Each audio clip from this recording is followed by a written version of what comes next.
Hello aspirants and welcome to Legacy IAS Academy. As Prelims 2025 is fast approaching, I believe the revisions, the tests, everything would be going on, and now it's just a matter of few days wherein you actually go and give the examination. Now on the day of the examination, it is very important how you perform in those 2 hours, right? So in today's session, we will be discussing certain tricks and tips that you can use in your UPSC Prelims examination in order to get those additional few marks which will help you get a call for the mains examination. All right, so let's get started with respect to the tricks and tips. Before we go into that, first we will see how to attempt the prelims paper, means what are the things that you should keep in mind, what are the things that you should do, you should not, and then we will jump into the tricks and tips with the help of the questions which have been asked previously in UPSC examination. So all the questions that you will be seeing over here will be UPSC questions and we will be solving them using these tricks. All right, so let's get started. The very first thing before we dive into the question is how to attempt the prelims paper. Now why this is important, see, whatever studies was supposed to happen has happened. Now the revisions are going on the day of the examination. It's just those 2 hours that matters. So there might be someone who might have studied less than you but performs better, keeps a better temperament, uses a better strategy, might outshine you. So you should also be aware of such things in order to get those additional marks and ensure not to make any silly mistakes and be at your best. So the very first thing I would like to mention here is do not put pen to paper from the very offset. Why is that the case? See, you have 100 questions. So you get an OMR sheet, at the same time you get the question paper. Now you look at the question number 1 and you think A is the correct option. Do not be in a hurry to mark that option on the OMR sheet. Do not do that.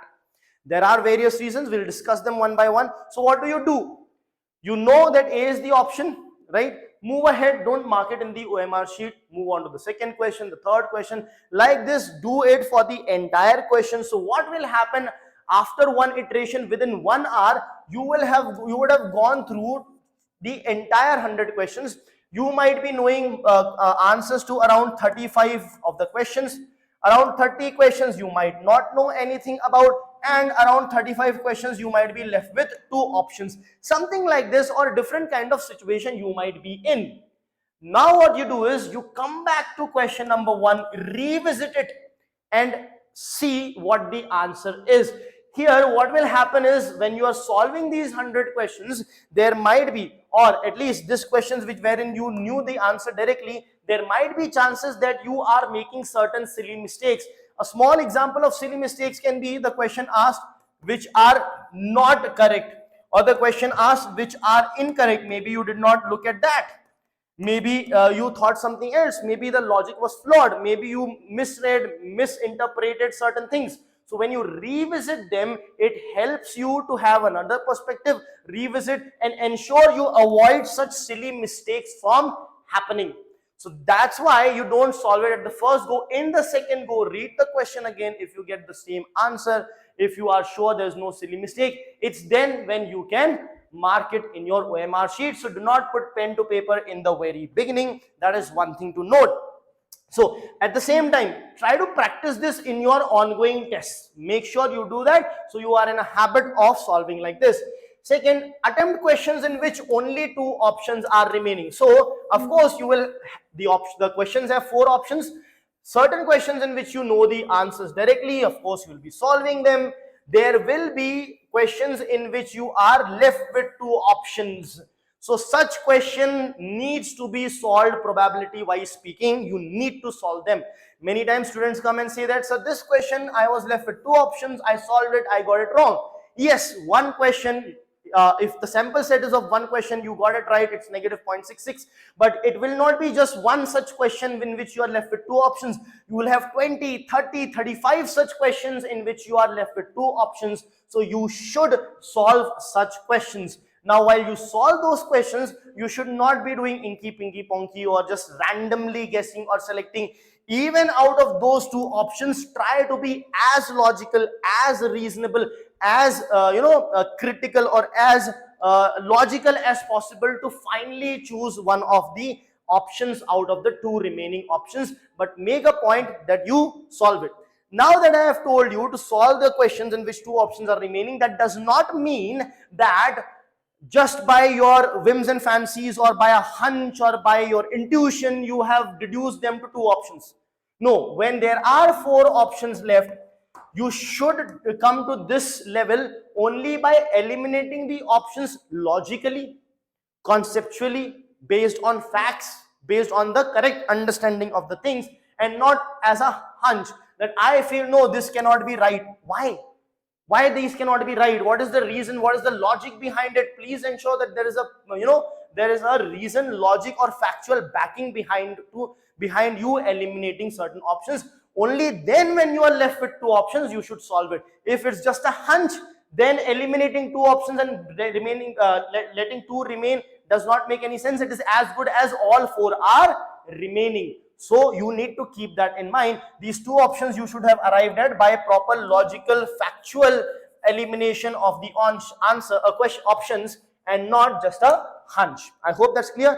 The third point is eliminate the wrong option to reach the correct option. Now this is the method to solve prelims paper or solve prelims question. So you have options A, B, C, D. Now don't think about, okay, is this right? Is this right? Don't be in the search of which is right. Just try to eliminate the options that are wrong. That is much easier approach to have. So read the option A. It may or may not be this. The options, when you read the options, try to eliminate the ones which are incorrect. So it is a paper in which you need to use the elimination technique. Now elimination technique, of course, we'll be seeing based on tips and tricks which I'll be telling you. But in addition to that, the entire paper itself needs to be solved based on eliminating the options and not trying to find out the correct. Of course, when you eliminate, ultimately you find out the correct option, that is right. But the process, how you approach, is by eliminating the wrong options or statements that are present in front of you. All right. So this is how you should attempt your prelims paper. Now let us go and understand the details which we are all waiting for, the tips and tricks for solving certain questions of UPSC prelims examination. The very first thing is about the extreme statements. So what is an extreme statement? An extreme statement is a statement which consists of words like always, all the time, never, cannot, right? So you have the words like all, must, none, cannot, can never, always, etc., etc. When these words are present in the question or option or the question statements, then those sentences more often than not are incorrect. Right? Sometimes it can happen that these sentences are also correct. For example, the Bitcoin technology or the cryptocurrency. So Bitcoin, any user can use Bitcoin and transfer them from anyone to anyone else. So that kind of a generic statement sometimes might be right, but majority of the cases, mostly what has happened, this was also, Bitcoin also was a UPSC question only. So majority of the UPSC question, when you look at, if you talk about the words like all, must, none, cannot, always, these kind of extreme words, these statements are more often than not incorrect. So for example, in I think 2014 or something, we'll take an example of questions. So in 2014 or something, 13 or 14, they asked a question about a particular plant variety. One of the statement was, this plant variety is present abundantly in all geographical regions of India. That means what? It is present in the Himalayan cold weather, in the Thar desert, which is a sand desert, in Western Ghats, in Deccan Plateau. So in all kind of, in high rainfall area, in low rainfall area, in cold weather, in hot weather. So there is no plant as such which is present in all geographical regions of India, that too abundantly. So you need not worry what plant that is. None of them is present like that, right? Having said that, that is why you eliminate that statement and you directly come on to the right answer by eliminating this extreme statement. So the very first thing is that of the extreme statement, so you can guess the right answer. So let us look at the question that we are dealing with. with reference to coal-based thermal power plants in India, consider the following statements. Now here, in each and every statement, there is extremity. None of them uses seawater. None of them is set up in water stress district. None of them is privately owned. There would be some which might be using seawater, some which might be in water stress district, some that might be privately owned, right? So all these are extreme statements. If you know at least one of the option, it becomes easier, but you should know that this is extreme, this is extreme, this is extreme. If I tell you that none of the water stressed area grows sugarcane, none of the water stress districts grows sugarcane, do you think that's right?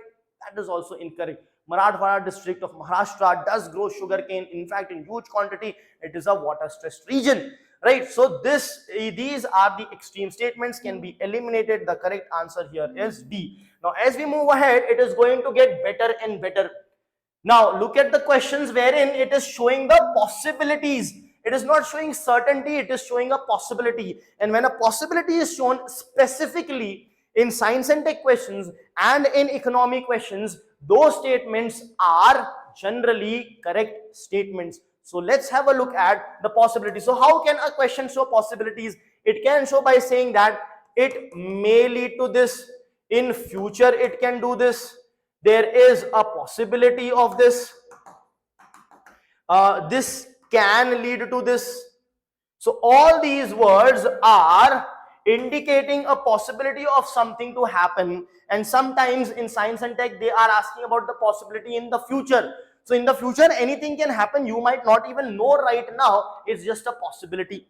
In the same manner, similar kind of thing can happen in an economic question when you are saying X may lead to Y. Yes, possible. You can have anything over here. You know, generally you know that in economy, when the demand is high, it will lead to increase in price. When the demand is low, it will lead to reduction in price. But if I tell you that an increase in price may lead to an increase in certain goods, absolutely right. There are Veblen goods in which that can happen. If I say a decrease in demand may result in an increase in price, yes, there can be certain condition. There is consumer behavior, seller behavior. In COVID situation, in COVID pandemic, that was the situation wherein the lockdown was there, the barber shop was closed, slowly and steadily the lockdown was opening, so the economy was opening up, but still very less people going out to get the haircut. The demand was very less, but the prices were high because seller behavior. The seller says, I still have a stomach to fill, so instead of charging 200, I am charging you 300 because the number of people coming to me are less. So anything can happen in an economy. So in an economy question, when they are saying may, more often than not it is correct. And in a science and tech question, if they are saying may, can, possibility, in future, they are more or less, almost all the time that statement is correct. Now these kind of questions have been asked enormously. In 2020 there were 3 questions, all you can mark without even understanding anything like that. You have 2017 questions, 16 questions, etc, etc. So let's look at the questions with respect to this trick about possibility and the different words that we talked about. So with reference to the use of nanotechnology in health sector, which of the following statement is or are correct? Targeted drug delivery is made possible. That means it can be done by nanotechnology. Yes. Nanotechnology can largely contribute to gene therapy. Yes.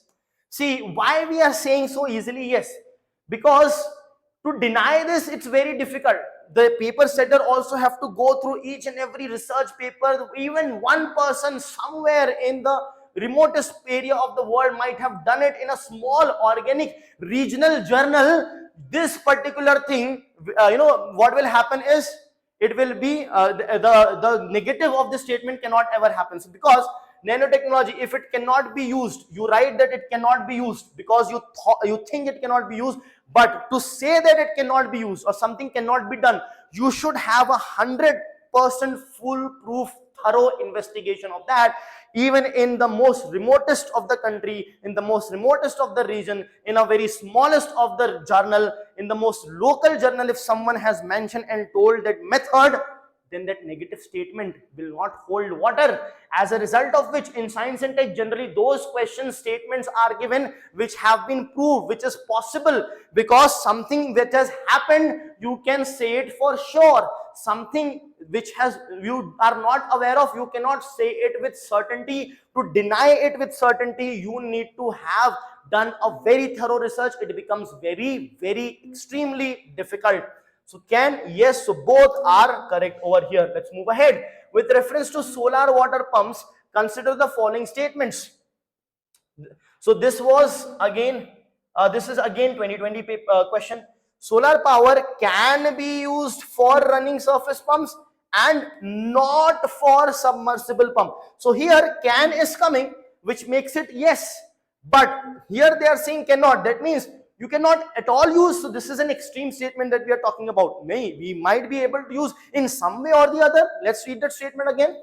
Solar power can be used for running surface pumps and not for submersible. Submersible means the one which are submersed in the water. Why can't? You can waterproof it if there is an issue of water ingestion or anything like that. So it is an extreme statement. Here the possibility is mentioned, so this becomes correct. Here is an extreme statement that is mentioned, it becomes incorrect. Solar power can be used for running centrifugal pumps. Absolutely right.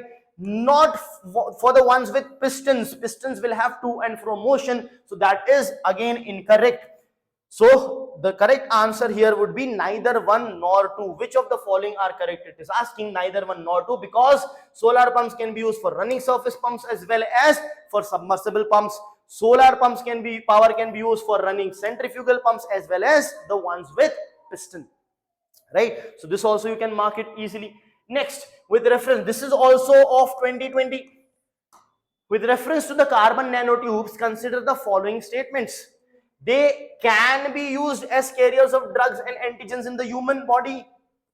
Yes. They can be made into artificial blood capillaries for an injured part of the human body. Yes. They can be used in biochemical sensors. Yes. To deny this, it is next to impossible. It is being asked because this is possible, right? So 1, 2, 3 has to be there. Any statement which has 1, 2, 3 in it, only D. So fourth one will also be correct. Carbon nanotubes are biodegradable. So all of them are correct statements over here. Moving ahead, with reference to agriculture in India, how can the technique of genome sequencing often seen in news be used in the immediate future? In the immediate future, they are asking how they can be used. There could have been any sentence over here that would have been right. So let's see. Genome sequencing can be used to identify genetic markers of diseases resistance and drought tolerance in various crop plants. Yes, in the immediate future. Yes. Tomorrow it might happen, we don't know. Even if it has not happened now, it might happen tomorrow, day after tomorrow, we don't know. So yes, since there's a high possibility, that is why they know that this is going to happen. That is why this statement is here. This technique helps in reducing the time required to develop new varieties of crop plants. Yes. It can be used to decipher the host pathogen relationship in crops. Yes. In the immediate future, anything can happen. Right, so the correct answer would be D.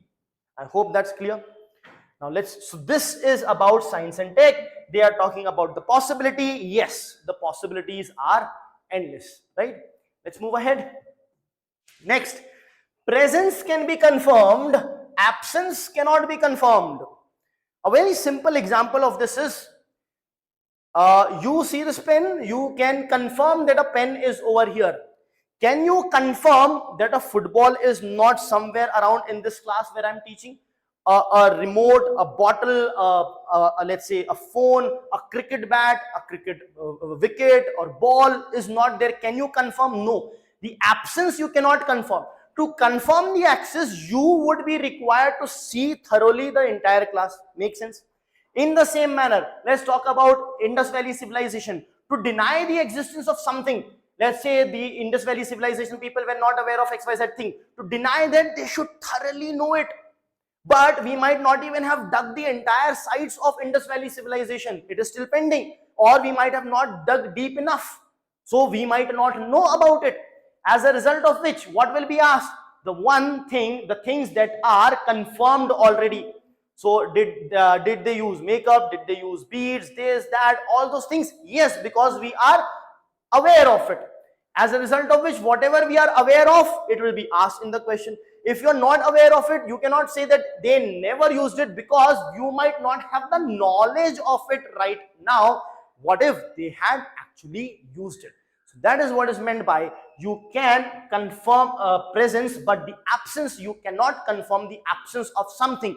Now, keeping that in mind, let's solve this 2016 question of UPSC from medieval history. Question says that regarding the taxation system of Krishnadev Raya, one of the most important rulers of Vijayanagar, in fact, the most important ruler of Vijayanagar Empire is Krishnadev Raya. The ruler of Vijayanagar considered the following statements. The tax rate on land was fixed depending upon the quality of the land. Now, they know it, that is why they are asking you. If they do not know it, they cannot make that statement, because if they are not aware, they cannot say this is wrong. Why? Because this might have happened, maybe for a small period of time, maybe in some restricted region, maybe for some duration, and the documents are not there. So that is why this is present, that is why this is being asked. So the presence is there, that is why it is being asked. So this statement is going to be correct. The moment you know this statement is correct, you can eliminate this option, you can eliminate this option. Now you are left with only two options. So since you are left with only two options, you should go ahead and solve this particular question, right? Look at the next thing. Private owners of workshops paid an industries tax. Yes, they had paid industries tax, private owners. That is why we are aware. Can we deny that they did not pay? We cannot deny, right? We can, if they would have not known, they could have not asked this question and marked this as wrong, because then it would be denying, and it is possible that it might have been there, but we are not aware of it. As a result of which, this statement is also correct. So the correct answer is C, both 1 and 2, right? Let's move ahead. What's there in the name? Now, I guess William Shakespeare said it, but after writing this, he wrote his name at the bottom. That means what? The name is very, very important, extremely important. Let us see how it is important. So this is again 2016. So we are not going too far. There are so many questions in 2016, 17, 18, 19, 20, 21, 22, 23. We'll see 23, 24 questions as well. A couple of questions wherein the options, I think we have already seen. The very first question that we saw, in which all the extreme, the very first question in which all the three statements were extreme statements, right? That was of 2023, in fact. So it has been asked, it is being asked, right? These kind of questions wherein you can utilize the tricks and tips. All right, let's move ahead. So in this question, the name plays a very important role. Now, one more thing is, generally these tricks and tips are more easily going to be applicable by serious aspirants.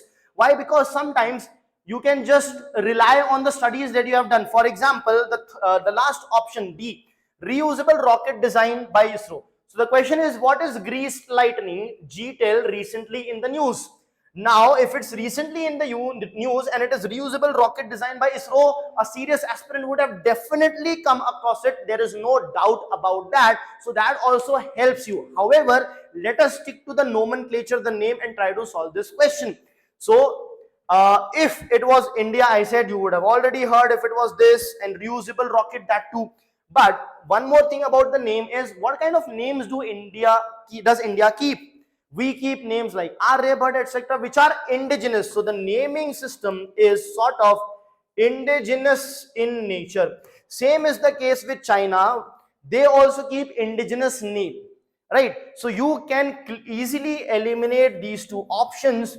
You will be left with two options. A, electric plane tested by NASA. B, solar powered two-seater aircraft designed by Japan. Now, when you are left with two options, you should solve the question. So what you should do over here, now look at the name again. So lightning GL10, so lightning is related more with electric or is it related more with solar power?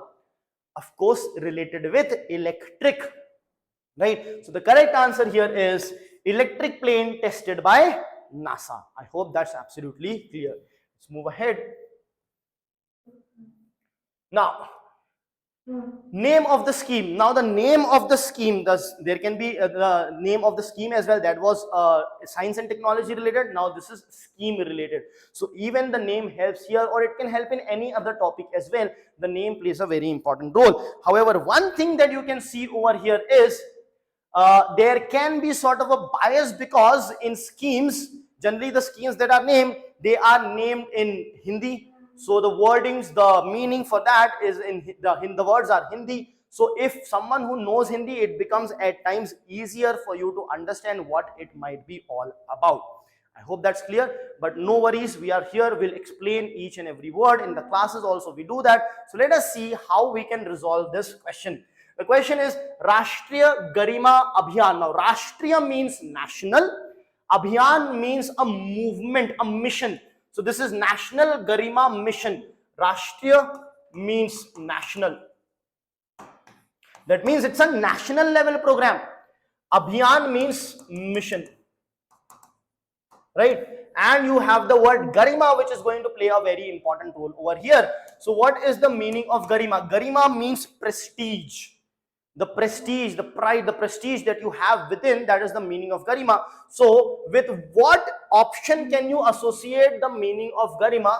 Probably you can talk about the manual scavengers. So manual scavenging, right? Manual scavenging. So you are trying to give prestige to them via this scheme. Or you can also talk about the sex workers, and prestige is more closely related to these two works that are there. Number one, manual scavenging. Number two, the sex workers. Right? So since these schemes are related to this, you can eliminate this option. You can eliminate this option. I hope that's clear. Now the question is, which of the two will be correct? Now, have you ever heard about any scheme for sex workers? Probably not. As a result of, and that too at a national level. So that is why you can eliminate this, and the correct answer is C, manual scavenging. So what is the option? Eradicate the practice of manual scavenging and rehabilitate the manual scavengers. That is what Rashtriya Garima Abhiyan is all about. I hope that's clear. Let's move ahead. Abbreviation. Why this is important? So far I have been telling you the name is important, name is important, name is important. But when this is also a name, Swayam. They have asked Swayam, an initiative of the government of India aims at what? Now, when you have an abbreviation which has its some longer version, then the name or the meaning of the name may not exactly match with what the scheme or the thing is all about. So in this case, what you can do is not be trapped and not mark the wrong answer, rather be aware. If you know it, you solve it. If you don't, you can leave and save your negative marking over here. So let us have a look at this. This is also again 2016 question paper. Swayam, an initiative of the government of India, aims at what? Now Swayam is a Hindi word which means self, on your own, self help. So doing something, कुछ चीज स्वयं कर लेना means कुछ चीज खुद से कर लेना means doing something on your own. So that is what Swayam is, self help, doing all by their own self, doing on your own. So the moment you understand that this is the meaning, what UPSC does is, this is an abbreviation, so need not exactly match. So UPSC tries to trap you here by giving the very first option, which actually has the literal meaning of Swayam, promoting the self-help groups. Self-help groups are the groups that help themselves. So self-help groups, Swayam, and you think that it is completely linked, but remember, it is an abbreviation. Generally in abbreviation that may not apply. I hope that's absolutely clear. So you can avoid marking this and save yourself from negative marking.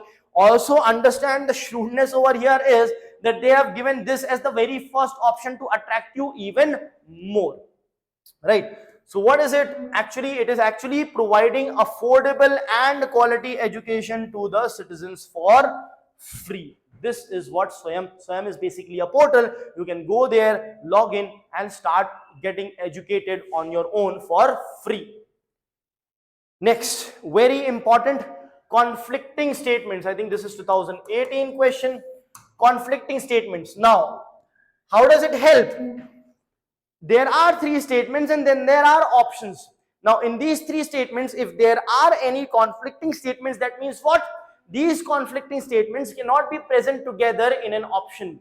In any of the options, in whichever options they are present together, you can easily eliminate that option and say that it is incorrect and eliminate that option and focus on the rest. So let us see how does this work.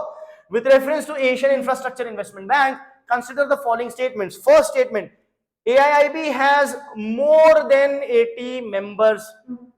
Let's say you don't know it. Second is, India is the largest shareholder in AIIB.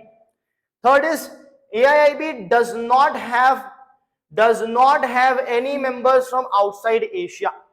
Right? Let's say you don't know this also.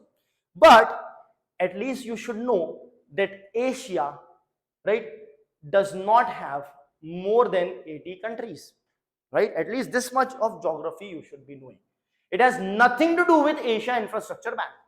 That means what? If AIIB has more than 80 members, if this you take it to be correct, then AIIB does not have any member from outside, this will be incorrect.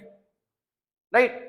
Or if you take this to be correct, so this will be incorrect. Or if you take statement 3 to be incorrect, let's say it does not have any member, let's say this is incorrect. So if you take the statement to be correct, let's say the statement is AIIB does not have any members from outside Asia and you think that this is correct, then this will be wrong. Why? Because if they don't have any member from outside, they cannot have more than 80 members because Asia does not have more than 80 countries. I hope that is clear. So you don't have to know anything about AIIB. If you just know that Asia does not have more than 80 countries, you can understand that these two are conflicting statements. Since these two are conflicting statements, 1 and 3, they cannot be present together in the option. That means what? That means this option is eliminated and this option is eliminated. And the only two options that are left is A and B. Right? Now you have to think. If India would have been the largest shareholder of any huge or famous economic organization, as a serious aspirant, would you have not read about it? If you have studied about AIIB, would you have not known about it? All these things you can think of. If you know any other information that probably China is a part of it, then will India be the biggest? So all those things will make you more logically guess that India is the largest shareholder in AIIB. Might actually be a wrong statement. So since 2 is wrong, you can eliminate this and mark only A, 1 only as the correct option. That is, AIIB has more than 80 member nations. I hope that's clear. So this is how you solve the question with conflicting statements. Now, next. This is done. This question is done. Next is opposite options. Very important. Opposite options.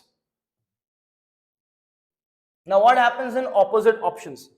So whenever there is a question which has opposite options in it, then one of them is more likely to be correct. Let us see how that happens. This is economy. With reference to inflation in India, which of the following statement is correct? Controlling inflation in India is the responsibility of the government of India only. Only is an extreme word, but still, let's say we don't know it. Government of India only. Second, Reserve Bank of India has no role in controlling the inflation.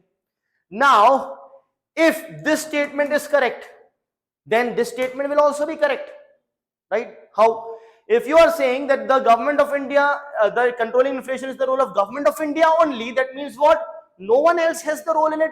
That means RBI also has no role in it. That means what? Both statements will be right. Can both statements be right together? Absolutely not. That means what? This is also not right and this is also not right. So both are incorrect. Now we are left with just two options. And let's see what these two options are. Decreased money supply, money circulation helps in controlling the inflation. Increased money circulation helps in controlling the inflation. So exactly the same sentence, it is just that they are mirror opposite, they are completely opposite. Hence, based on this also, you could have eliminated these two options as well, and one of them is correct. So which one is correct? Option C, decreased money circulation helps in controlling the inflation. I hope that's absolutely clear. Moving ahead, next, about Indian economy, certain questions about Indian economy. So in Indian economy, which we discussed in brief in the beginning, if there are questions, which says necessarily, definitely, must, etc., then more often than not in economics they will be incorrect, right? This will definitely lead to this, definitely lead to that, it must lead to this, it will lead to a huge humongous increase, humongous decrease, drastic decrease. All these extreme statements in economy are generally incorrect. And if it says this may lead to that, it might lead to that, now these are just possibilities. Such statements in economy are generally correct statements, right? So keeping that in mind, let us solve this question. What are the most likely advantages of implementing goods and services tax? It will replace multiple taxes collected by multiple authorities and will thus create a single market in India. Yes, that's a correct statement, but let's say we don't know it. Let's come on to the second statement. It will drastically reduce the current account deficit of India and will enable it to increase its foreign exchange reserves. You can't predict that. You don't even know if the tax collection will be more or less, etc., etc. So you can't predict that. That's point number one. Because it's economy, you cannot predict. That's point number one. You cannot predict with certainty. Point number two is they are saying drastically. They are not just saying that it will help in this or help in that. They are saying it is going to drastically do this.